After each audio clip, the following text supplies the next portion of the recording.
আসসালামু আলাইকুম, সুমাইয়াস কিচেনে সবাইকে স্বাগতম। আমি আজকে আপনাদের সাথে শেয়ার করব ভীষণ মজার একটি রেসিপি। এই রেসিপিটা আমাদের সবারই কিন্তু অনেক বেশি পছন্দের একটি রেসিপি। আজকে আমি আপনাদের সাথে শেয়ার করছি গুল বেগুনের বেগুনি রেসিপি। আশা করি এই বেগুনি রেসিপিটি আপনাদের কাছে অবশ্যই ভালো লাগবে।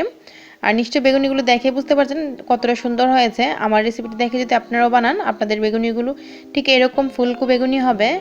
তো চলুন দেখে নিই এই বেগুনি তৈরি করতে কী কী লাগছে পুরো প্রস্তুত প্রণালী। আমি এখানে বেগুনি তৈরি করার জন্য প্রথমে বেসনের ব্যাটারটা তৈরি করে নিব। আর এখানে 2 কাপ বেসন নিয়েছি। তো বেসনটা আমি ঘরে ভাঙানো বেসন, বুটের ডাল গুঁড়া করে নিয়ে ঘরে ভাঙিয়ে নিয়েছিলাম।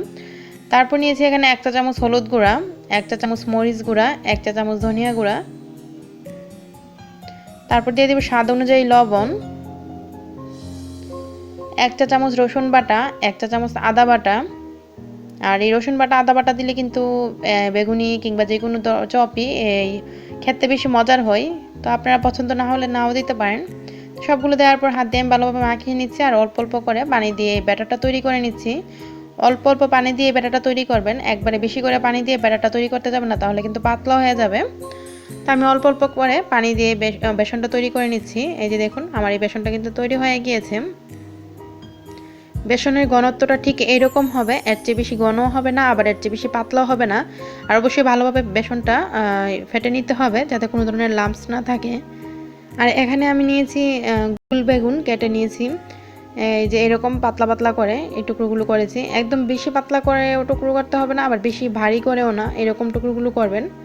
বেশি পাতলা করে টুকরো করলে কিন্তু এই বেগুনিগুলো মানে এই হলুদ লবণ দিয়ে মাখানোর পর দেখা যাবে ভেঙে যাবে। তাই এরকম করে এই টুকরোগুলো করার পর আমি সামান্য হলুদ গুঁড়া আর মরিচ গুঁড়া আর সামান্য লবণ দিয়ে মাখিয়ে 10 মিনিটের মতো রেখে দিয়েছিলাম। তো এখন আমি এই বেগুনের টুকরোগুলো এই যে বেসনের ব্যাটারটা তৈরি করেছি এই বেসনের ব্যাটারে এরকমভাবে চুবিয়ে তারপর ডুবো তেলে ভেজে নিব। আর আমি এদিক দিয়ে কিন্তু চুলায় একটা প্যান বসিয়ে দিয়েছি।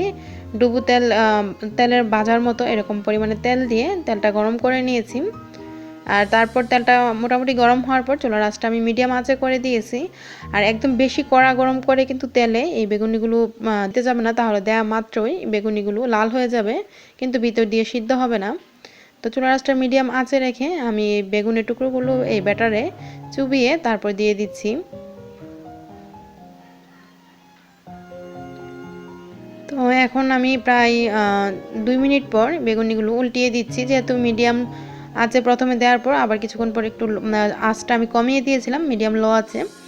তো এভাবে আমি উল্টিয়ে পাল্টিয়ে বেগুনিগুলো ভেজে নিচ্ছি যাতে ভিতর দিয়ে বেগুনের টুকরোগুলো ভালোভাবে সিদ্ধ হয়।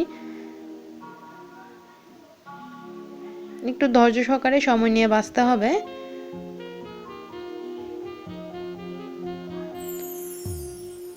আর অনেকে হয়তো বেকিং সোডা কিংবা বেকিং পাউডার দিয়ে থাকেন, তো আপনারা চাইলে দিতে পারেন, কিন্তু এভাবে আমি যেভাবে বেসনের গুঁড়াটা তৈরি করেছি বা বেসনের ব্যাটার যেটাই বলুন তো তৈরি করেছি, ঠিক সেভাবে যদি আপনারাও তৈরি করে বেগুনি বানান দেখবেন এরকম ফুলকোই হবে।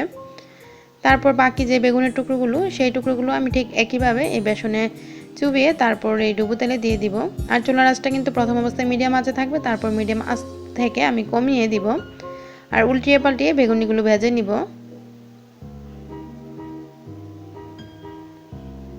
তো ঠিক যখন এরকম কালার হবে তখনই কিন্তু নামাতে হবে। এর চেয়ে বেশি হালকা কালারও করবেন না, আবার এর চেয়ে বেশি কড়া কালারও করবেন না। এরকম কালার করে ভেজে নিলে বেগুনিগুলো উপর দিয়ে মচমচে হবে আর ভিতর দিয়ে বেগুনির টুকরোগুলো খুব ভালোভাবে সিদ্ধ হবে।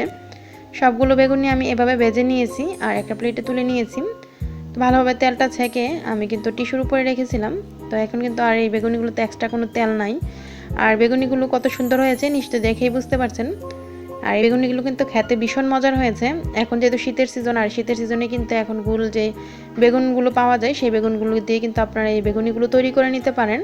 শীতের দিনে বিকালবেলায় ভাজা পোড়া আমরা সবাই কম বেশি অনেক পছন্দ করি। তো আপনারা অবশ্যই বিকালবেলা ট্রাই করবেন। আশা করি রেসিপিটা আপনাদের কাছে ভালো লেগেছে। যদি ভালো লাগে আমার চ্যানেলটি প্লিজ সাবস্ক্রাইব করবেন আর একটা লাইক দিবেন। কোনো প্রশ্ন থাকলে কমেন্ট করবেন, আমি অবশ্যই উত্তর দেওয়ার চেষ্টা করব। আজকে রেসিপিটা দেখার জন্য আপনাদের সবাইকে অসংখ্য ধন্যবাদ। সবাই ভালো থাকবেন। আল্লাহ হাফেজ।